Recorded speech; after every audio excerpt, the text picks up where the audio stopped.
But there's a fear that technology is going to replace salespeople, but I really believe that this is what's going on, is that technology is not going to replace salespeople, but salespeople that understand how to use technology are going to replace the salespeople who don't.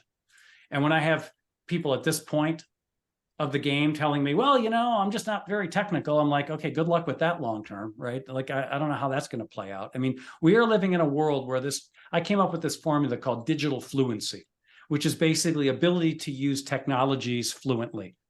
And I really think that if someone has ambition and drive, like desire and commitment to get better, and they're curious with technology, and they have a high learning agility, meaning they can adapt and they can learn, they're going to have digital fluency. So for those of you that are sales leaders here and you're hiring, this would be on the top of my list in my top 3 of things I'm looking for today that I wasn't looking for 5 years ago. It might have been 10, but it's in the top 3 now, because everything is going to be based on adapting to AI and the technologies that amplify salespeople's results.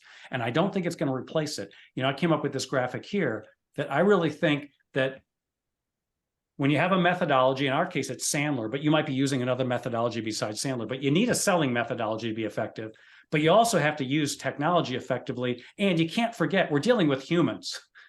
There's a psychological aspect of engaging with someone. And my belief is the sweet spot of selling right now and in the near future is if you can merge all 3 of those, you can be really good with a methodology. You know how to use technology to amplify your results. And the human stuff, you don't forget you're dealing with people. That's the sweet spot. That's where my passion is. Everything that I'm talking about now in our business is focusing on how do we merge all 3 of those.